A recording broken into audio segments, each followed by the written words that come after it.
በሰው ልጆች ታሪክ ውስጥ እንደሱ አይነት የጦር ጀነራል ተፈጥሮ ማያቅ የጦር አመራር ጥበቡ ፍልስፍናው ተወዳዳሪ ያልተገኘለት አሁን ድረስ ነጮቹ እሱ የመራበትን የጦርነት ቴክኒክ የሚያጠኑለት ስለሆነ አንድ ግለሰብ እናወሳለን።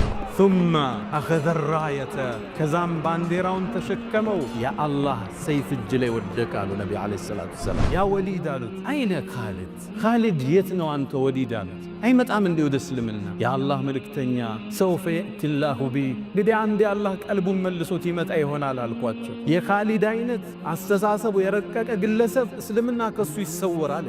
እስልምና እኮ የምጡቅ ሰዎች ሃይማኖት፣ እውነትና ሐቅን ለሚፈልጉ ሰዎች መረጃው የጠነከረ ዲል እኮ ከኻሊድ ይሰወራል እንዴ? ያ ኻሊድ አታቅም እንዴ አሉት። እስልምና ወደ በሩ ስትገባ ያለፈውን ወንጀል እንደሚጠርግ አታቅም እንዴ አሉት። እሳነፋል ከመስጂዱ ወጣ። ውድ ምእመናን ዛሬ አንድን ታላቅ ስብዕና እናውሳለን።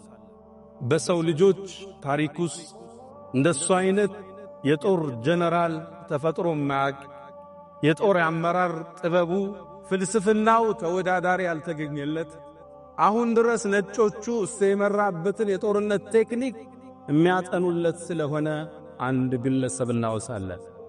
ስሙን ሰምታችሁ ታውቃላችሁ። ኻሊድ ብን አልወሊድ ይባላል።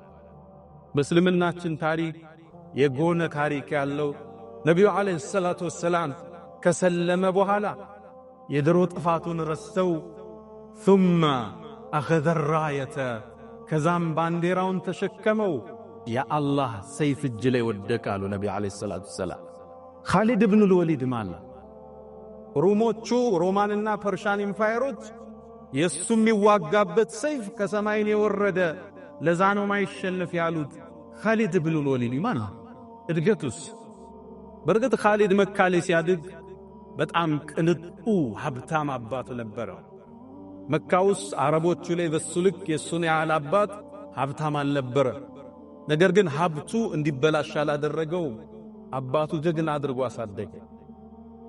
አባቱ ቢሰልም ኑሮ የቁረይሽ ማህበረሰብ ይሰልማል የተባለለት ወሊድ ብን አልሙጊራ የተከበረ ሰው ነበር። ቁርአንም ላይ አላህ ሐቅ መጥቶለት በማስተባበሉ ኮንኖ ታሪኩን ጠቅሶታል። ዘርኒ ወመን ኸለቅቱ ወሒደን ያ ብቻውን ሲሆን የፈጠርኩትን እኔና እሱን ተወኝ ብሎ የዛተበት ነው አባቱ ማለት። እነ ኻሊድ ከጎኑ የማይጠፉ የተከበሩ የሀብታም ልጆች፣ ብራንድ ለባሾች፣ ሽቷቸው ከሩቅ የሚጣራ የተከበሩ ሰዎች ነበሩ። አላህም ቁርአን ላይ እነሱን ጠቅሷቸዋል። ወበኒነ ሹሁዳ አብረውትም ልጆቹ የሚቆሙትን ሰው ብሎ ጠቅሷል። ቁረይሾቹ እስልምናን ለመቀበል አንዱ መስፈርት ያቀረቡት ቁርአን ሙሐመድ ጋር ከሚወርድ ዓለይሂ ሰላቱ ወሰላም ለምን ወይ ጣኢፍ ላይ ባለው ዑርወት ብኑ መስዑድን ተቀፊ አሊያም በወሊድ ብኑ አልሙጊራ ላይ ለምን ቁርአን አልወረደም ማለት ለውላ ኑዝለ هذا القرآن على رجل من القريتين عظيما ከተከበሩ ከሁለቱ ባንዱ ለምን ያልወረደ የተባለለት አንዱ ግለሰብ ወሊድ ብኑ አልሙጊራ የኻሊድ አባት ነበር። እስልምናን ለመቀበል አሻፈረኛ። ነቢዩም ዓለይሂ ሰላቱ ወሰላም ወደ መዲና ተሰደዱ። ከዓመታት በኋላ የበድር ጦርነት ላይ ወሊድ የሱ አባት ኻሊድ በድር ላይ ተገደለ ከነጥመቱ። ኻሊድም አባቱ በመገደሉ እስልምናን ቶሎ መቀበል ወደ ኋላ ዳዳ፣ ፍቃደኛ አይደለም። የኡሁድ ጦርነት መጣ። አቡ ሱፊያን ነበር መሪ ጀነራሉ። ኻሊድ 300 ወይም 700 ፈረሰኛ ይዞ ከኋላ ቆሞ ነበር ጀበል ሩማት የሚባለው ቦታ ላይ።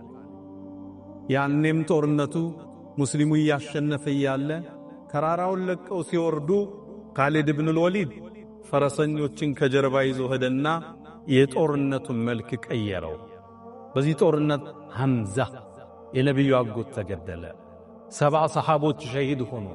የነቢዩ ዓለይሂ ሰላቱ ወሰላም ጥርስም ተሰበረ፣ ራሳቸው ተፈነከተ። ከባድ ወቅት ነበር። ይሄን የጦርነት ቅመም የቀየረው የኻሊድ የጦርነት አመራር ነበር።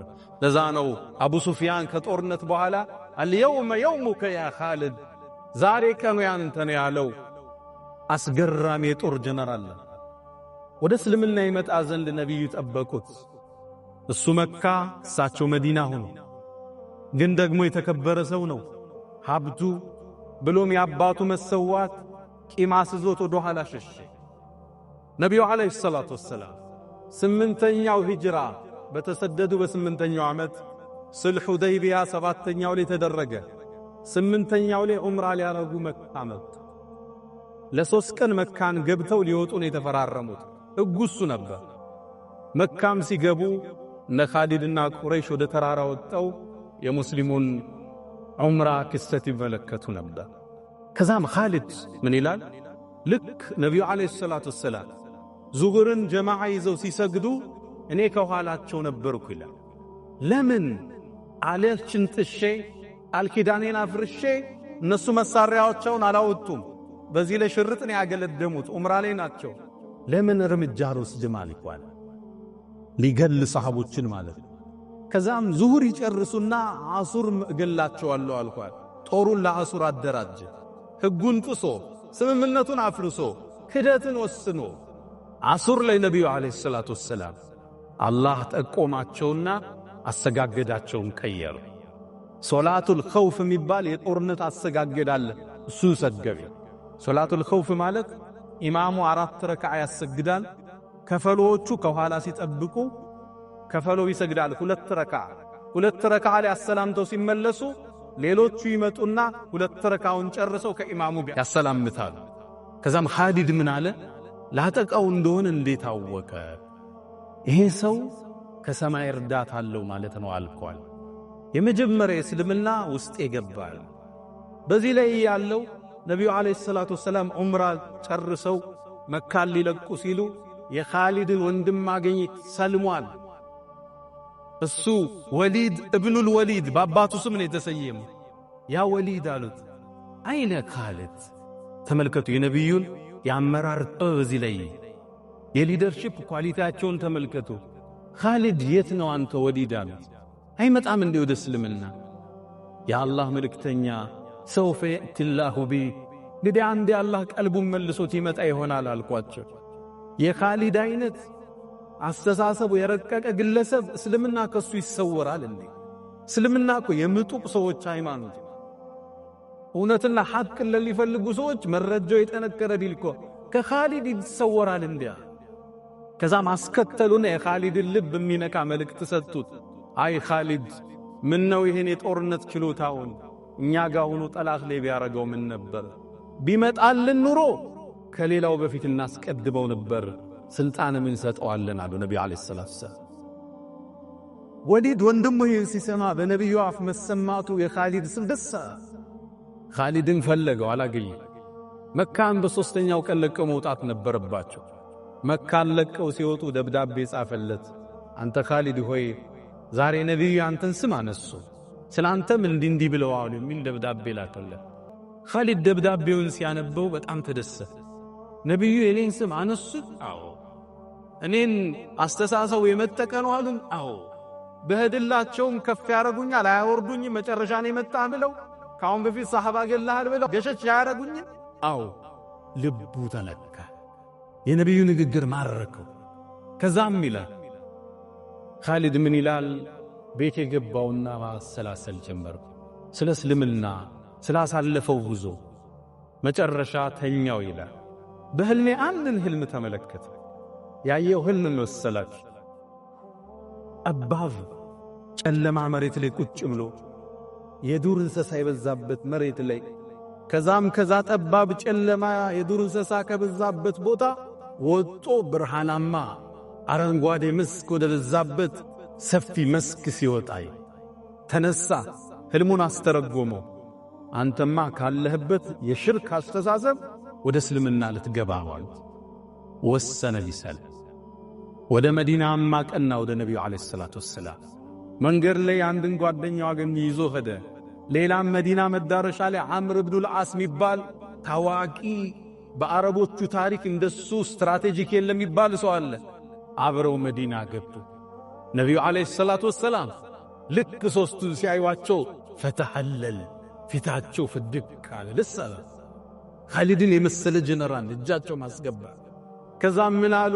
لقد ألقت مكة بفلذات أكبادها مكاكو وانا يابراكوان كفاي تفاتشاچوال خالدنا يوت لا ياتشو كبدنيال صحابوچم በመግደል ላይ ተሳትፈዋል እንዴት ይቀበሉኝ ይሆን አንገቴን ድፍት አረኩ ከዛም ነብዩ አለይሂ ሰላቱ ወሰለም ፊት ቆንኩና የአላህ መልእክተኛ ከአላህ ውጭ የሚገዙት ጌታ እንደሌለ አንተም መልእክተኛው መሆንህን መሰክራለሁ አልኳቸው ነብዩ መጡና ተፋርብያለ ሰለላሁ ዐለይሂ ወሰለም ፍቅር መስጠት የሚችሉ አመራር የሚችሉ ነብይ ናቸው ሰው አቧራውን አርግፎ ሲመጣ እንደ አዲስ የሚቀበሉ አመራር ናቸው ከዛም ያዛቸውና ያ አላህ መልእክተኛ አላት እኔን አላህ ያሳለፍኩትን ይምረኛል እንዳላቸው ለሰሃቦች መገደል ሁሉ እሱ ሰበብ ነበር ያ ኻሊድ አታቅም እንዳሉት እስልምና ወደ በሩ ስትገባ ያለፈውን ወንጀል